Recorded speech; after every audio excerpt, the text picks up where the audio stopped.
lagi dengan saya. Di sini saya akan membahas materi yang lain, yaitu mengenai desain training. Nah, apa sih definisi desain training itu? Definisi desain training menurut Sediamawati adalah pelatihan proses sistematis untuk mengubah tingkah laku karyawan guna untuk mencapai tujuan organisasi. Yang kedua, menurut Gomez, definisi menurut Gomez, pelatihan itu adalah sebuah usaha untuk memperbaiki kinerja para pekerja pada pekerjaan tertentu yang menjadi tanggung jawabnya.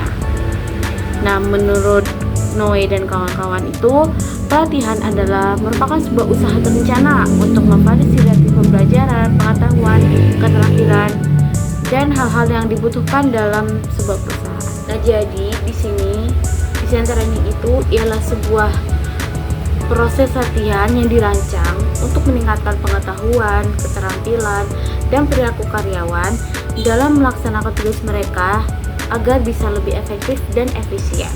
Nah, pelatihan di sini juga mencakup pengalaman belajar yang terencana dan diorganisir untuk memenuhi kebutuhan yang telah diidentifikasi. Selain itu, pelatihan juga dapat membantu karyawan mempersiapkan diri untuk jalur profesi tertentu sesuai dengan perkembangan teknologi dan organisasi. Nah, yang kedua, emang di sini manfaat dari program pelatihan itu apa sih? Manfaat dari program pelatihan yang utama yaitu yang pertama, meningkatkan pengetahuan dan keterampilan karyawan. Yang dimana program pelatihan ini dapat meningkatkan pengetahuan dan keterampilan karyawan sehingga mereka dapat melaksanakan tugas-tugas dan pekerjaan mereka dengan lebih baik. Lalu program pelatihan juga dapat meningkatkan rasa percaya diri karyawan. Melalui pelatihan ini, karyawan dapat merasa lebih percaya diri dalam melakukan pekerjaan mereka yang dimana itu berdampak positif sekali pada kinerja kerja secara keseluruhan. Lalu di sini manfaatnya juga dapat meningkatkan kepuasan kerja dari karyawan itu. Di mana pelatihan dapat meningkatkan kepuasan kerja karyawan karena mereka merasa dihargai dan didukung oleh perusahaan dalam pengembangan emosional mereka dan pengembangan profesional juga. Lalu juga bisa sebagai persiapan untuk naik jabatan, yang dimana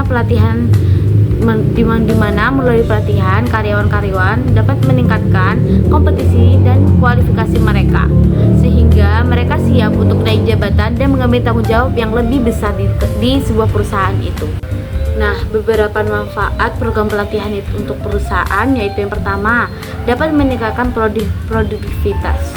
Karyawan yang cenderung produktif karena mereka mampu menguasai tugas-tugas mereka secara efisien, yang mana pada akhirnya itu dapat meningkatkan produktivitas secara keseluruhan. Lalu juga dapat meningkatkan efisiensi dan efektivitas dalam kerja. Selanjutnya juga dapat mengurangi biaya operasional dalam perusahaan, yang dimana dengan meningkatkan keterampilan dan pengetahuan karyawan, itu perusahaan juga dapat mengurangi biaya operasional karena kesalahan yang terjadi akan semakin minim. Lalu ada meningkatkan hasil mutu kerja, di mana pelatihan itu dapat menekan kualitas hasil kerja karena karyawan lebih yakin dan mampu melakukan pekerjaan mereka dengan lebih baik. Apa saja sih hambatan-hambatan dalam program pelatihan? Nah, hambatan-hambatan dari program pelatihan yang pertama yaitu ada hambatan dari peserta pelatihan itu sendiri, yaitu kurangnya motivasi, yang dimana peserta mungkin tidak melihat relevansi pelatihan dengan pekerjaan mereka atau merasa dipaksa untuk mengikuti pelatihan itu. Lalu ada perbedaan tingkat kemampuan.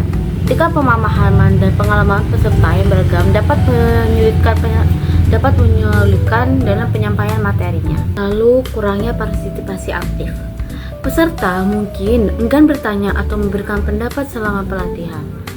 Lalu ada kesulitan dalam memahami materi.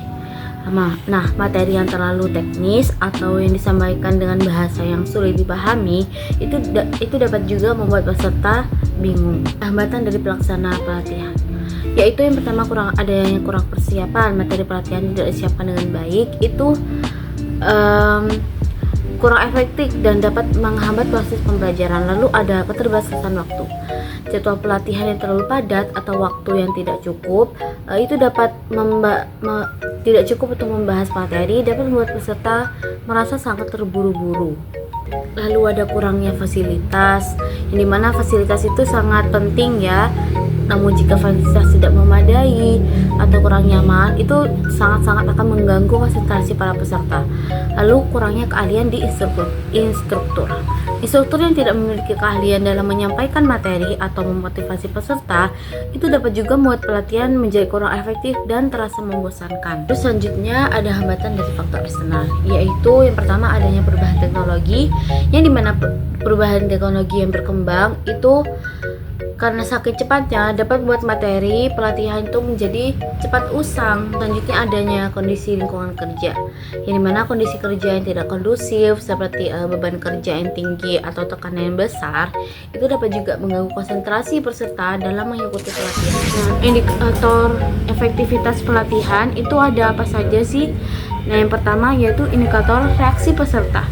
Tingkat kepuasan peserta terhadap materi, metode pelatihan, dan fasilitas. Antusiasme peserta dalam mengikuti seluruh pelatihan, tingkat kehadiran peserta selama pelatihan itu juga bisa menjadi sebagai indikator. Lalu ada pembelajaran, yang dimana itu dapat meningkatkan pengetahuan peserta dan keterampilan peserta setelah mengikuti pelatihan tersebut. Indikator yang selanjutnya yaitu ada perilaku. Perubahan kinerja individu atau tim setelah pelatihan seperti peningkatan kualitas kerja, efisiensi, atau inovasi itu dapat digunakan sebagai target kinerja yang telah ditetapkan sebagai pelatihan. Lalu dapat adanya pengurangan kesalahan atau masalah yang terkait dengan area pelatihan. Lalu selanjutnya ada indikator hasil bisnis, yang dimana peningkatan profitabilitas perusahaan. Indikator yang selanjutnya itu ada waktu, yang dimana pelatihan itu dapat diselesaikan sesuai dengan waktu yang terjadwal dan telah ditetapkan. Lalu durasi pelatihan itu setelah sebanding dengan materi yang disampaikan dan hasil yang diharapkan. Lalu ada biaya, yang dimana biaya pelatihan itu sesuai dengan anggaran yang telah dialokasikan. Biaya pelatihan sebanding dengan manfaat yang diperoleh oleh para audiens. Adanya sumber daya. Nah, penggunaan sumber daya pelatihan secara optimal seperti tenaga pengajar, fasilitas, dan materi pelatihan. Yang kedua, indikator dari lingkungan. Pelatihan itu dapat dilaksanakan tanpa mengganggu aktivitas kerja lainnya, dan pelatihan dapat dilaksanakan dengan minimal gangguan eksternal. Lalu selanjutnya, bagaimana sih cara untuk menciptakan program pelatihan yang efektif itu? Nah, untuk menciptakan sebuah program pelatihan yang efektif itu ada beberapa syarat yang harus kita penuhi. Yang pertama, ada program kebutuhan pelatihan. Program ini dilakukan sebuah analisis untuk memahami kebutuhan spesifikasi karyawan dan organisasi itu. Lalu yang kedua, menentukan tujuan yang jelas, yang dimana kita harus menetapkan tujuan pelatihan yang spesifik dan terukur sesuai dengan visi perusahaan itu. Lalu kita harus merencanakan konten dan metode pelatihan. Rencana desain materi yang itu harus relevan, dan kita harus memilih metode pembelajaran yang bervariasi seperti kelas tatap muka ataupun online agar kita bisa menyesuaikan dengan audiensnya. Lalu yang terakhir adanya implementasi dan evaluasi.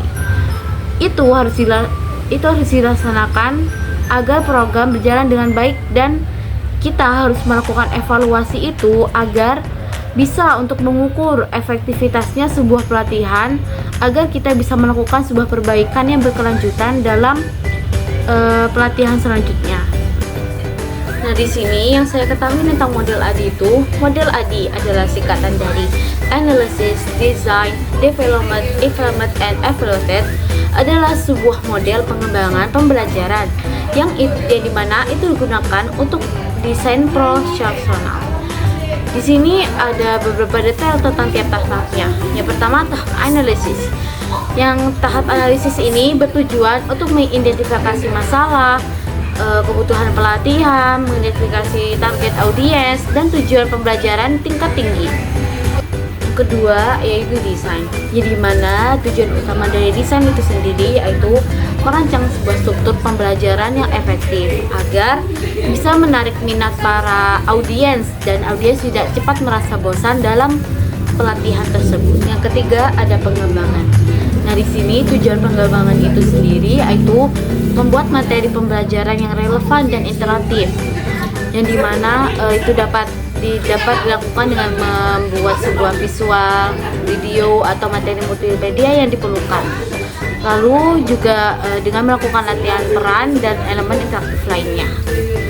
Lalu ada meninjau dan menyempurnakan materi instruksional berdasarkan hasil ujian, coba, dan revisi yang dapat diperlukan dalam pengembangan itu. Yang keempat yaitu implementasi, yang dimana tujuan implementasi sendiri yaitu menyampaikan sebuah pelatihan dengan efektif, yang di dalamnya dapat dilakukan dengan menggunakan dengan berkomunikasi dengan peserta, lalu dengan pengumpulan data-data peserta dan pelatihan instruktur atau dengan menggunakan mentor. Nah, yang kelima, yang terakhir yaitu adanya evaluasi. Nah, evaluasi itu sendiri bertujuan untuk mengukur sebuah efektivitas dalam pelatihan dan melakukan sebuah perbaikan, yang dimana itu dapat dilakukan dengan mengumpulkan para umpan balik dari peserta dan validator ya, atau juga dapat dilakukan dengan membagikan kuesioner kepada para peserta agar mereka bisa memberikan masukan kepada pelatihan tersebut. Nah, dari banyaknya materi yang saya sampaikan tadi, mungkin bisa dipahami ya untuk semuanya. Kurang lebihnya saya mohon maaf, saya pamit undur diri dulu. Terima kasih semuanya sudah mendengarkan. Wassalamualaikum warahmatullahi wabarakatuh.